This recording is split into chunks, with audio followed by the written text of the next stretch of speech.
Pemerintah akan siapkan rumah sakit khusus untuk menangani kasus virus corona atau COVID-19 di Indonesia. Pulau Galang, Kepulauan Riau dipilih menjadi salah satu lokasi fasilitas medis rumah sakit khusus itu untuk melengkapi lokasi observasi yang telah ada sebelumnya di Natuna dan juga Sebaru Kecil serta 100 rumah sakit rujukan di 34 provinsi. Presiden Joko Widodo mengatakan Kementerian Pekerjaan Umum dan Perumahan Rakyat akan membangun rumah sakit khusus untuk menangani kasus infeksi virus corona di Pulau Galang, Kepulauan Riau. Fasilitas medis ini akan dibangun dari fasilitas yang sudah ada atau merenovasi bangunan yang sebelumnya pernah digunakan untuk menampung pengungsi dari Vietnam. Dalam waktu dekat, Menteri PUPR Basuki Hadi Mulyono akan berangkat ke Pulau Galang untuk melakukan survei. Sementara untuk infrastruktur, peralatan, dan tenaga medis akan ditangani oleh Menkes Terawan Agus Putranto. Kita ingin ada kecepatan, kita ingin ada fasilitas yang memang betul siap setiap saat. Dan tidak hanya tergantung, ini negara kita ini sangat luas sekali. Langkah yang akan ditempuh pemerintah Indonesia mirip dengan apa yang dilakukan pemerintah Tiongkok. Otoritas Tiongkok membangun rumah sakit khusus untuk menangani pasien yang terinfeksi virus corona. Satu dari rumah sakit tersebut adalah Rumah Sakit Hosenshan yang terletak di Wuhan. Dibangun hanya dalam waktu 10 hari dan memiliki 1.000 tempat tidur, serta 19 bangsal bagi para pasien. Bangunan ini didesain khusus untuk mencegah virus menyebar keluar ataupun menular ke pekerja medis. Tim Liputan, CNN Indonesia. Panglima TNI Marsikal Hadi Cahyanto dan Menteri PUPR Basuki Hadi Mulyono Rabu siang meninjau Pulau Galang yang akan dijadikan lokasi pembangunan rumah sakit khusus untuk virus corona. Bangunan tua ini nantinya akan dipugar untuk merawat pasien yang terpapar corona. Rencananya, 2 bangunan di rumah sakit ini akan dijadikan sebagai tempat observasi dan perawatan pasien corona di wilayah Kota Batam.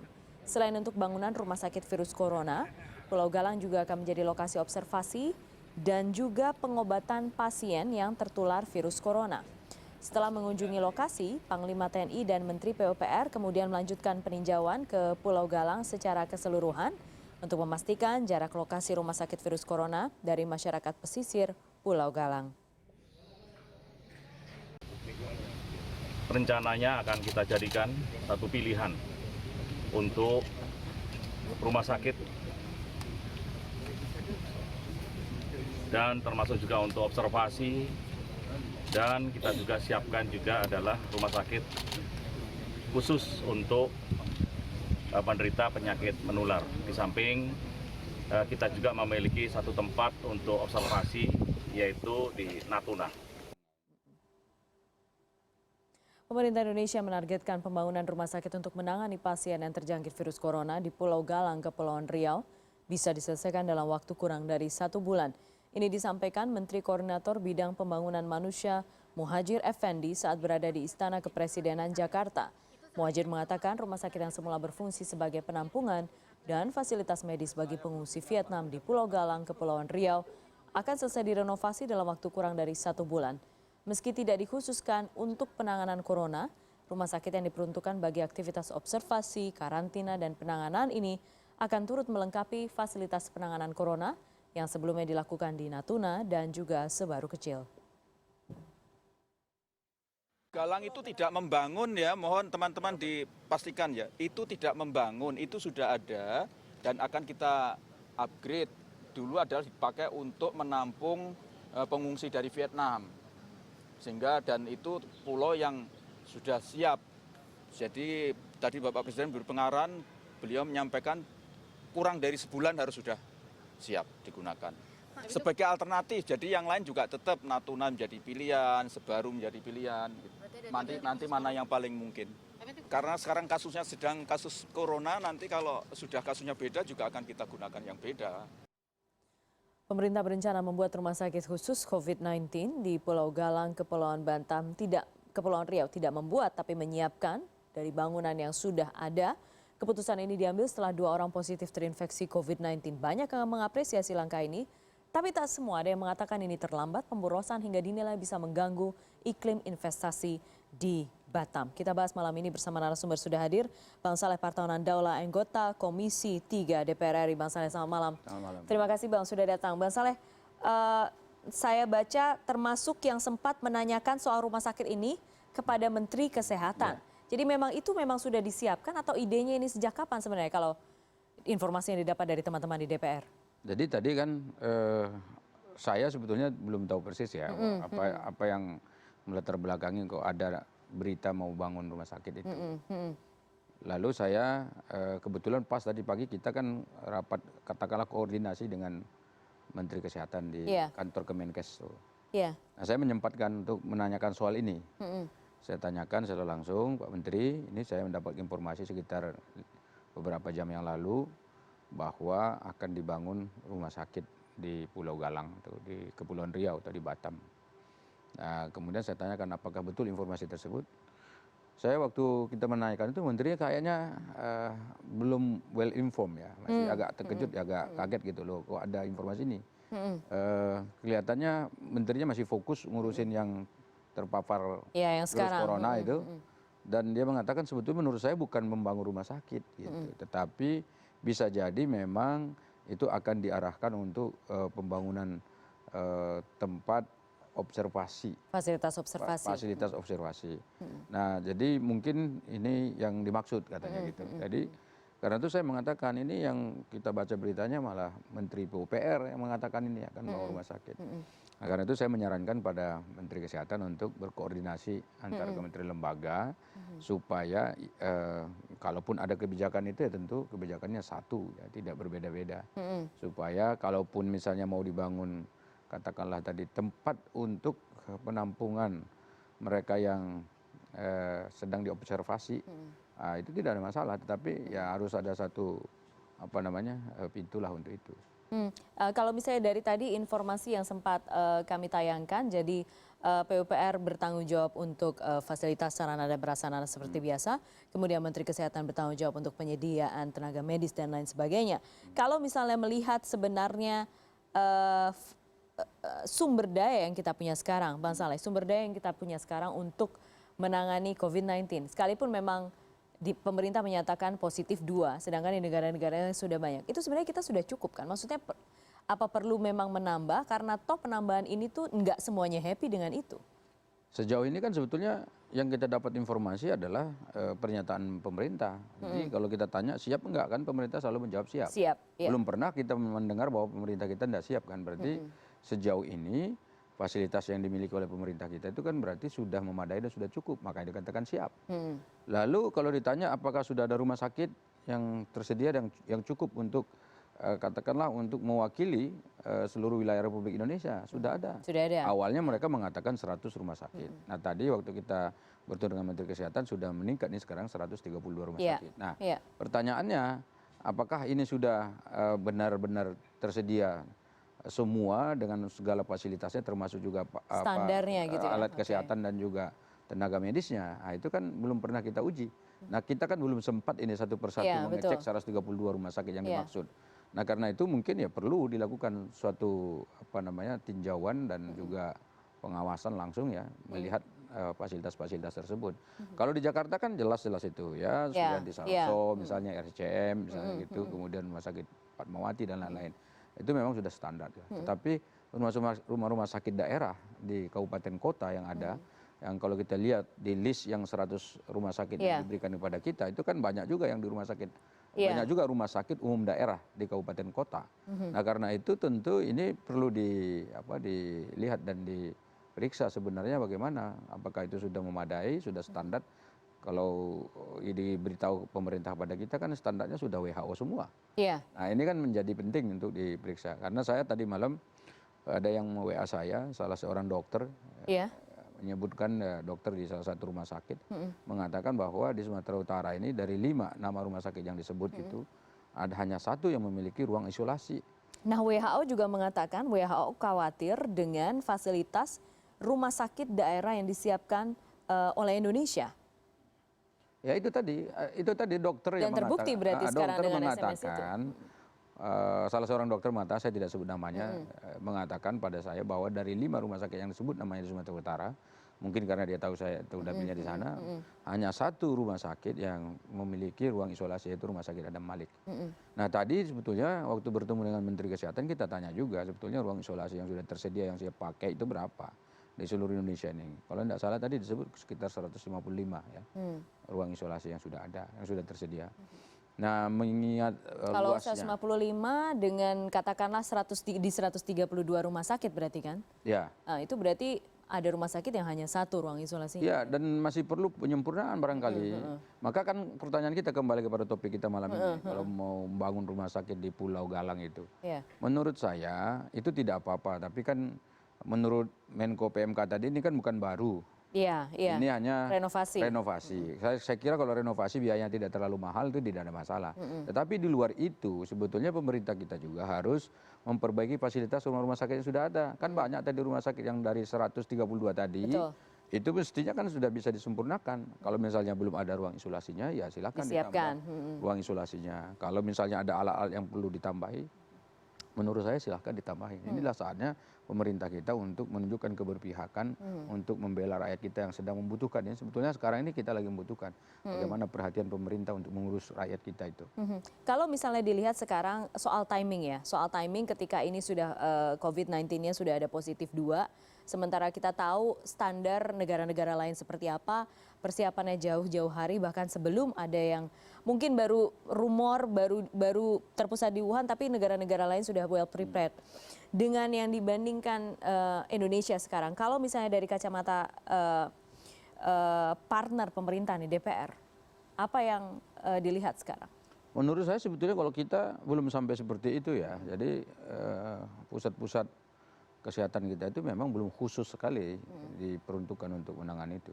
Ini pun yang ada yang 100 dan ditambah 32 ini sebetulnya ini adalah quote unquote warisan dari penyelesaian dulu ketika kita ada MERS dan flu burung ya. Nah, jadi itu masih itu yang dipakai sekarang ini.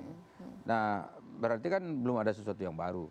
Nah, ini yang menurut saya perlu upgrade oleh pemerintah kita disesuaikan dengan tantangannya. Karena penyakit yang sekarang coronavirus ini kan berbeda dengan flu burung. Kalau sama kan enggak seperti ini karena flu burung kan sudah bisa diatasi. Nah, sekarang yang ini kan beda. Karena itu fasilitas-fasilitas yang disiapkan oleh pemerintah kita menurut saya juga harus lebih disempurnakan dari yang ada sekarang ini. Gitu loh. Jadi kalau kita lihat standarnya apakah sudah sesuai, menurut saya tidak sesuai. Kalau misalnya dilihat bagaimana Cina, memang Cina ini epicentrumnya luar biasa. Mereka menghabiskan anggaran besar untuk membangun ini, bangun itu dan lain sebagainya. Saya kira tidak sebanding dengan apa yang sudah kita lakukan di Indonesia. Kita sebetulnya tidak sampai mesti harus seperti itu, tetapi tingkat kewaspadaan kita itu memang harus betul-betul ditunjukkan oleh pemerintah melalui kesiapsiagaan dan kewaspadaan yang ada, yang dimiliki oleh pemerintah kita. Dan terkait dengan rencana pemerintah sebenarnya untuk membangun rumah sakit khusus di Pulau Batam, di wilayah Batam, ada reaksi ini sebenarnya Bang. Dari Ketua Apindo Kota Batam, Rafki Hashid mengaku bisa menimbulkan keresahan tersendiri di kalangan dunia usaha di Batam.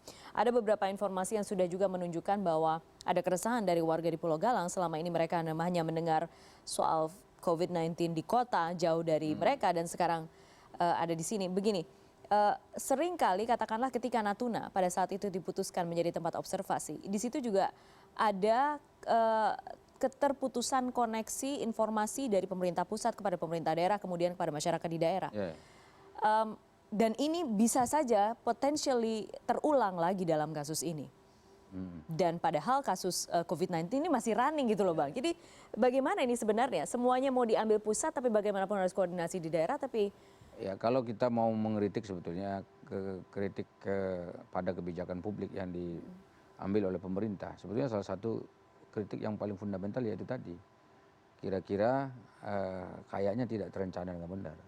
Katakanlah ada kunjungan ke sana, TNI Polri ke sana, TNI, Panglima TNI ke situ lalu lihat ini ada tempat, ini bisa jadi ini langsung disulap jadi tempat itu. Dan seakan-akan kan tidak ada perencanaan. Sama dengan ketika datang ke Natuna, bukan warga Natuna tidak mau terima sebetulnya. Tapi mereka terkejut, kok tiba-tiba hari ini langsung ada aja gitu orang yang langsung ditaruh di sini gitu loh. Nah sama dengan ini juga bisa jadi belum ada komunikasi yang intens yang dilakukan kepada pemerintah daerah, tokoh masyarakat, tokoh adat, tokoh pemuda dan tokoh agama.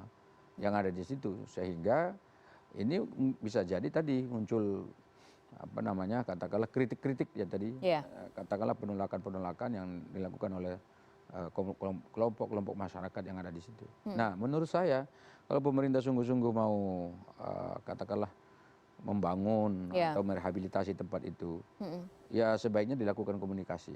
Kan tidak sulit sebetulnya kalau pemerintah mau melakukan komunikasi itu. Dan masyarakat harus diedukasi, diberitahu bahwa pembangunan ini sama sekali tidak akan mengganggu mereka. Gitu. Tapi kalau tidak dilakukan seperti itu, ya itu tadi memang akan ada kritik-kritik yang disampaikan di lontar. Berpotensi mengganggu kenyamanan mereka itu pasti kan? Ya minimal jadi pikiran kan. Jadi dipikirkan setiap hari itu kan jadi beban. Kalau dia lewat di situ ya ini apa ini virus nih kan gitu pikirannya. Padahal kan tidak seperti itu. Betul. Nah kita tidak boleh juga mengganggu psikologi masyarakat. Nah supaya jangan terganggu kan komunikasi. Komunikasi ini menjadi kuncinya. Nah kita sekali lagi mendukung kebijakan pemerintah yang memang betul-betul diarahkan pada pelayanan masyarakat. Tetapi kalau pelayanan masyarakatnya tidak dibarengi dengan fondasi komunikasi yang benar kepada masyarakat, itu bisa jadi menimbulkan masalah. Masalahnya ya tadi masyarakatnya tidak welcome gitu. Selain kita harus melihat pergerakan COVID-19 hingga hari ini, pemerintah juga meminta sebenarnya kita untuk fokus melihat success rate dari mereka yang sembuh. Bang, nanti kita bahas ya setelah jeda, tetap bersama kami di CNN Indonesia.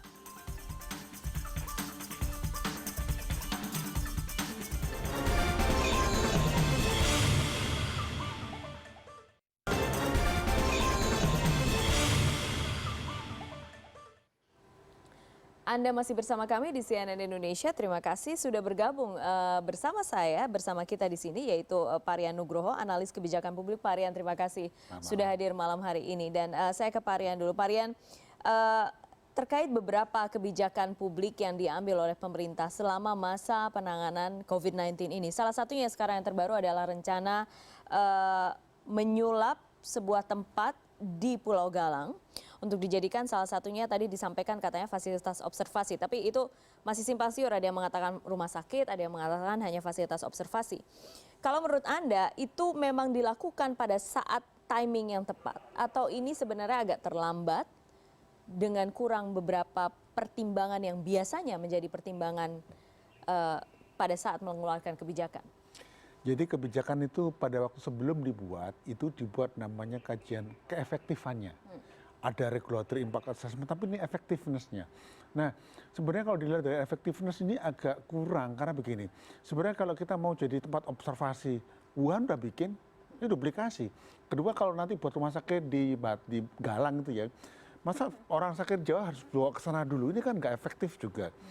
Yang ketiga, kita harus menggunakan namanya pembelajaran.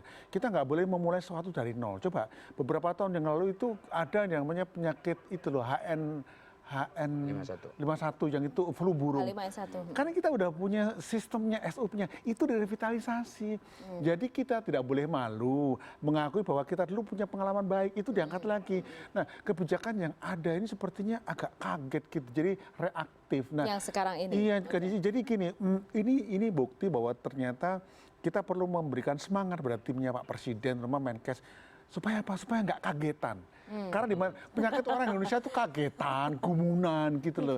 Jadi jangan kaget, hanya harus strategi dulu, nggak harus langsung what works gitu aja sih. Dan kalau misalnya soal kagetan itu tadi, saya mau melihat ke sana. Itu terjadi hanya terkait pengambilan keputusan soal pembuatan tempat observasi baru ini, atau sebenarnya Anda lihat sudah terjadi bahkan sebelumnya? Jadi misalnya gini, saya mau bicara masalah penanggulangan. Jadi misalnya gini, problemnya adalah kita harus hentikan di ujung-ujung masuk bandara. Nah, bandara itu harusnya Kementerian Kesehatan itu menerjunkan mahasiswa koas lah. Kenapa? Kalau yang ngawasi cuma teman-teman satpam pengamanan itu nggak punya mata medik. Kalau saya sekolah kedokteran, meskipun itu nggak pakai itu, saya bisa melihat secara itu mata mediknya. Jadi sebenarnya harusnya kita itu sejak awal menyiapkan keseruan, nggak boleh kaget. Nah, kenapa kita kaget? Karena kita itu complacent. Oh, di panas matahari nggak apa-apa. Kita tuh puas diri, bahasa kasarnya arogan, sombong. Oh, dengan berdoa selamat boleh, tapi kan dengan mengatakan berdoa selamat sama aja yang kerjakan Tuhan, malaikat. Masa kita memperkerjakan Tuhan sama malaikat? Nggak boleh. Sejak awal kita harus tahu bahwa kita tuh policy maker. Kita memanage negara ini. Memang Tuhan memberikan kita barokah banyak banget. Tetapi sejak awal kita harus preemptif, menyiapkan dulu. Jadi begitu ada isu itu, maka pertama kali dihitung, ini nanti bikin apa, bikin apa. Oke, kita dulu pada waktu itu pernah yang namanya flu burung. Kita revitalisasi lagi.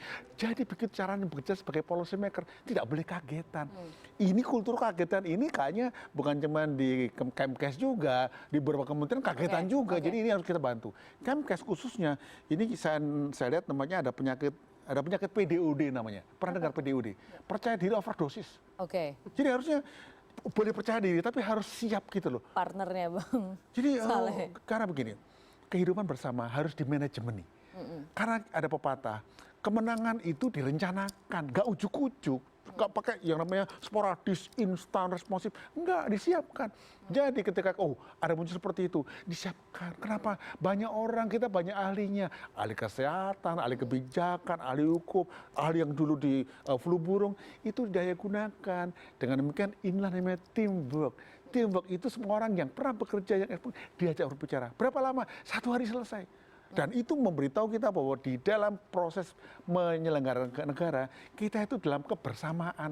Kalau kita mau lari itu sila keempat, kerakyatan dan itu musyawarah mufakat. Jadi itu teamwork, itu called teamwork. Sehingga saran saya sih, kalau bisa Pulau Galang ini ya, apalagi saya pernah Pulau Galang di sana beberapa tahun yang lalu, itu spooky kok kalau mau ke sana. Spooky itu gak berhantu, itu udah lama gak ditinggalin tuh. Saya nggak yakin di situ kemudian ditaruh orang itu kalau nggak dia keder gitu. Kecuali Pak Tukul gitu yang itu punya itu ya. Jadi harus dipertimbangkan dipertimbangannya harus berbagai sisi gitu loh. Satu, tentang cara buat apa? Kosnya berapa? Kalau kemudian punya rumah sakit, kalau sakit sini bagaimana? Sehingga sebaiknya pertama digunakan metode yang dulu. Kemudian di setiap kawasan dibangun yang namanya itu pusat inkubasi di rumah sakit RSUD misalnya gitu. Tapi jangan lupakan pengalaman masa lalu yang udah baik diambil lagi. Kalau perlu siapa timnya dulu, panggil lagi. Karena pasti mau kok. Sekarang itu bangsa kita nggak ngitung partai mana kayak berjuang siapa untuk kebaikan bersama. Jadi ajak belong gitu loh, engage with the people gitu loh.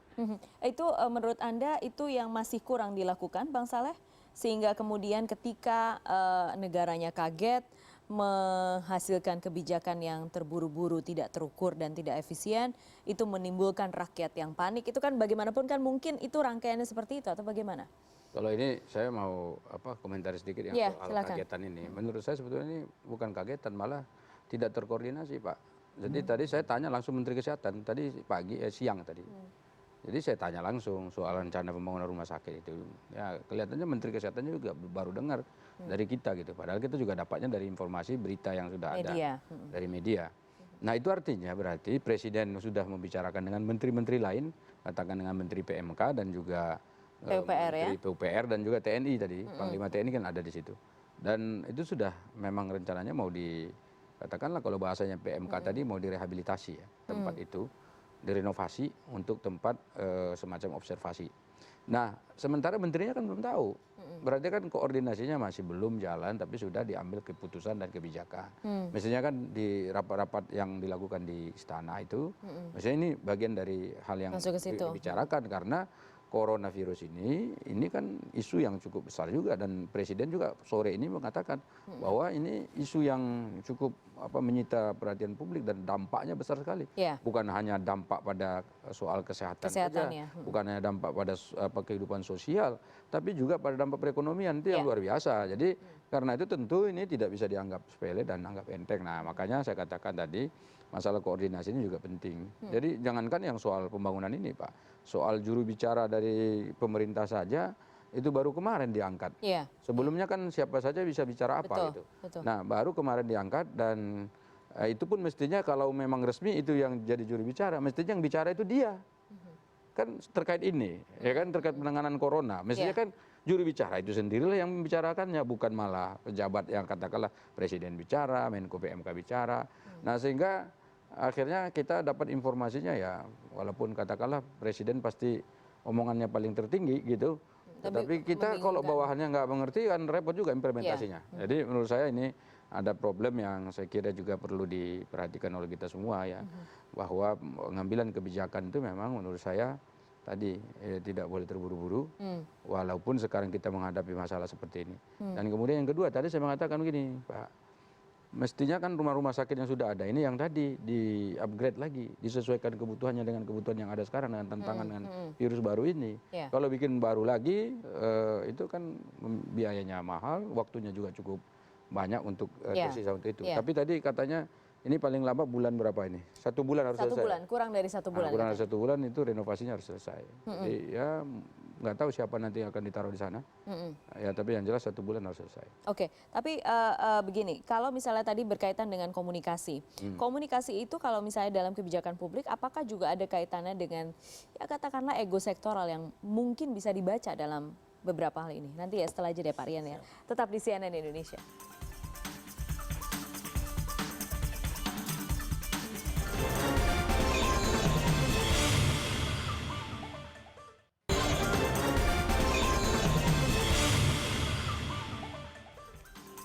Terima kasih Anda masih bersama kami. Kita memasuki segmen terakhir sekarang. Pak Rian, kalau misalnya Anda lihat dari tadi Bang Saleh mengatakan ada komunikasi yang tidak terjalin dengan baik, kemudian menyebabkan pengambilan kebijakan yang terlihat tergesa-gesa. Apakah ini juga ada hubungannya dengan ego sektoral ketika menangani kasus ini? Tadi Bang Saleh sudah mengatakan yang berbicara soal COVID-19 masih terlalu banyak, bahkan sekalipun sudah ditunjuk juru bicara. Nah ini gimana? Jadi sebenarnya kalau komunikasi kebijakan itu tidak sekedar ngomong, tetapi apa di balik itu. Jadi harus punya data dan fakta yang terkini. Harusnya di Kemkes dibuat namanya war room atau operation room. Itu minute by minute tahu apa yang kejadian. Dan itu menghilangkan ego sektoral karena semua ke situ. Nah, harusnya ada itu di Kemkes, kemudian link dengan Presiden. Dan juru bicara siapa harusnya? Ya Menteri Kesehatan. Menteri Kesehatan harus belajar bagaimana berkomunikasi dengan publik. Kalau yang sekarang ditunjukkan eselon 2 itu kan eselon 2 terjadi kesenjangan nanti. Sejauh mana dia punya kredibilitas. Apalagi dia juru bicara pemerintah kan. Artinya dia juru Presiden juga. Dengan saran saya kalau kita bicara masalah juru bicara untuk ini, nomor 1 suka gak suka yaitu Menteri. Kenapa? Dia tanggung jawab untuk bicara di situ. Kalau menterinya kemudian banyak pada waktu itu ada slip of tongue gitu ya. Ya dilatih kan bisa. Wong ada pelatihnya juga kok. Didampingi juga bisa. Tapi dengan eselon 2. Kenapa? Secara namanya otoritas itu terlalu jauh. Nah, kedua, segera buat yang namanya war room atau apa namanya itu operation room. Itu day by day di situ, minute by minute. Sehingga yang namanya wartawan tahu setiap saat. Ingat kita punya Pak Sabto Nugroho itu ya, yang BNPB Sutopo. Itu minute itu second by second. Jadi harusnya kita bukan punya kayak Pak Sutopo di situ dan Pak Menteri seperti itu. Kenapa? Itu bukti bahwa Pak Menteri kredibel di situ. Dengan demikian isu masalah sektoral selesai di situ, gitu Mbak. Bang Saleh, ini kan masih ini masih ongoing situation. Pusatnya sekarang tidak lagi di Wuhan, tapi kemudian sudah menyebar ke Iran, Italia dan lain sebagainya. Sekalipun memang tadi saat kita berbicara off air, Bang Saleh mengatakan trennya sudah mulai banyak yang sembuh.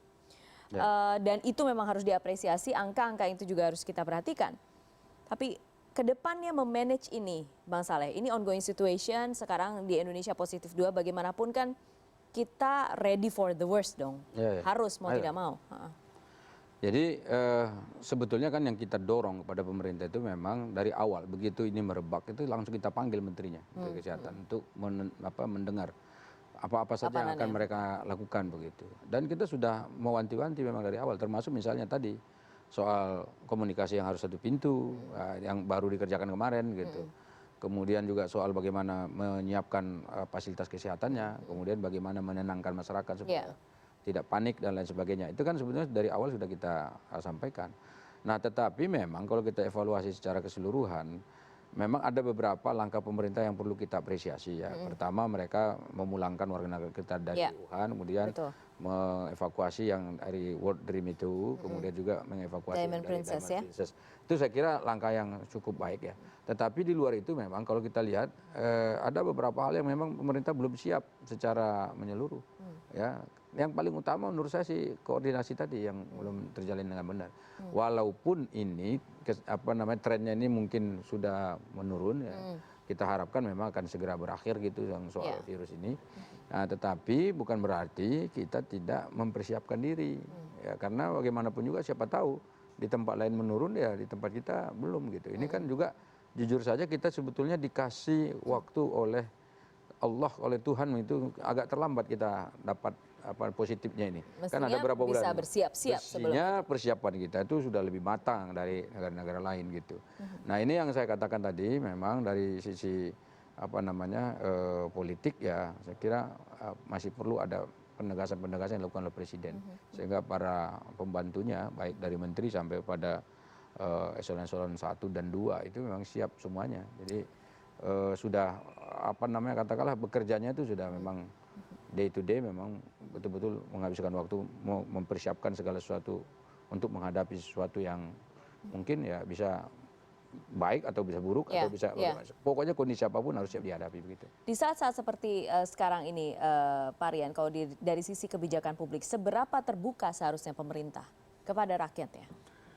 Ya kalau lihat skor 1 sampai 10 ya kira-kira baru 6 lah, 6, 7 gitu. Tapi semestinya seberapa terbuka? 10. Semestinya 10. Kenapa? Ini masalah Jadi misalnya worst case scenario saat ini sedang ada yang dipantau lagi terkait corona. Misalnya pun itu nih positif, akhirnya harus fair, terbuka disampaikan itu positif. Kenapa? Begitu itu dibuka secara penuh tidak ada hoax lagi.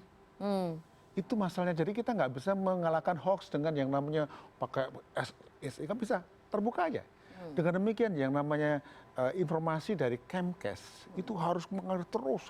Kalau perlu itu minute by minute sehingga nggak ada lagi ruang untuk hoax. Nah dengan kedua, ini harus kita jadikan pelajaran bahwa kita harus tahu kebijakan publik itu bukan urusan presiden, menteri, enggak. Dewan juga enggak, tapi kebijakan publik itu urusan presiden, dewan, menteri, rakyat. Kenapa? Ini kita bersama loh. Satu merebak semuanya kena. Dengan demikian kita harus belajar juga. Public policy itu urusan bersama. Jangan kemudian, oh aku kan punya otoritas, mandat. Di dalam dunia yang digital hari ini itu nggak bisa lagi. Has to be open, semua dilibatkan. Karena begitu seperti itu, maka terjadi adalah, oh saya diajak loh. Saya itu mau, orang Jawa bilang tuh melu handar beni, ikut merasa memiliki dan dia menjadi merasa oke, aku harus melindungi. Dengan demikian setiap orang diajak untuk bertanggung jawab atas any second. Contoh, kalau kita kasih tahu, oke itu nanti apabila Anda sehat, Anda tidak terkena atau resiko rendah. Maka setiap orang kan beli apa? Bukan masker, vitamin C. Vitamin C. Itu caranya. Karena kita tidak berkomunikasi dengan terbuka, dengan penuh, dengan kesungguhan hati, maka kita mengalami masa seperti ini. Masih beruntung kita. Ini Tuhan sangat baik sama kita. Coba kalau dibuka kayak dulu kasus flu burung, kita banyak sekali kena. Dan saran saya sih, sebelum kita buat kebijakan apapun juga, tolong dong ajak ngomong orang yang ngerti. Kenapa? Nggak semuanya itu pakai duit kok. Banyak pakar, banyak expert, mereka mau diajak. Janganlah jadi eksklusif, inklusif. Kebijakan pemerintah sekarang relatif saya katakan kebijakan yang eksklusif. Oh saya pemerintah, kau mau apa? Nggak usah lah, biasa aja. Yuk bareng-bareng yuk. Ini juga jadi banyak hal, maksud yang sekarang dikritik Omnibus Law, itu inklusif, eksklusif. Setelah ada masalah, baru ngajak yang lain-lain. Ini kita harus belajar dari situ. Oke. Bang Saleh, terakhir untuk Anda, kalau misalnya Anda lihat saat ini sekarang, kemarin kita lihat sempat terjadi kepanikan, panik buying, hoax-nya gede banget, kemudian Presiden Jokowi kemudian sudah mengatakan jangan panik buying, dan lain sebagainya. Sekarang sudah tenang atau belum? Dan apa yang harus diperbaiki oleh pemerintah? Menurut saya untuk sementara ini kelihatannya memang lagi mulai tenang masyarakat ya. Nah mungkin sudah tersampaikan beberapa pesan-pesan penting pada masyarakat, akhirnya mulai tenang. Tetapi ini kondisi ini kan harus dijaga terus. Tidak boleh misalnya ini karena kemarin ya orang-orang begitu ditemukan 2 orang langsung pada beli masker, kemudian langsung beli makanan di supermarket pada ramai begitu kan. Nah, itu kan juga mengganggu, nanti sangat mengganggu. Jadi karena itu ini harus dijaga terus. Nah untuk menjaga itu tadi memang pemerintah itu semua elemen yang dia miliki, kekuatan yang dia miliki harus dia kerahkan. Mulai dari pemerintah pusat, provinsi dan kabupaten kota. Karena jangan sampai ada lagi perbedaan persepsi, perbedaan cara ya yang disampaikan kepada masyarakat. Katakan misalnya kalau pemerintah pusat ngomong A kemudian kabupaten kota ngomong B gitu kan itu sulit. Nah karena itu koordinasi ini penting. kalau ditanya bisa nggak itu dilakukan koordinasi, ya bisa, karena lembaga negara kita ini itu lengkap. Mulai dari pemerintah pusat, ke provinsi, kabupaten, kemudian camat sampai kepala desa itu ada, bahkan kepala lingkungan juga ada gitu loh. Jadi itu semua ada, jadi tinggal menginstruksikannya bagaimana caranya. Nah, sekarang bagaimana pesan-pesan itu bisa tersampaikan sampai menyentuh kepada masyarakat kita. Itulah yang harus dilakukan oleh pemerintah. Dan saya yakin pemerintah mampu, punya jaringannya, punya uangnya, dan masyarakat kita itu biasanya adalah masyarakat yang sangat baik-baik, orang-orang yang sangat mudah diberi pengertian dan pengetahuan. Saya kira itu modal besar. Oke. Terima kasih malam hari ini sudah berdiskusi di CNN Indonesia. Kita lihat perkembangannya, semoga lebih baik, semoga tidak merebak terlalu besar lagi di Indonesia. Bang Saleh, terima kasih banyak malam hari ini. Pak Rian, terima kasih. CNN Indonesia akan segera kembali dengan informasi lain, tetap di sini.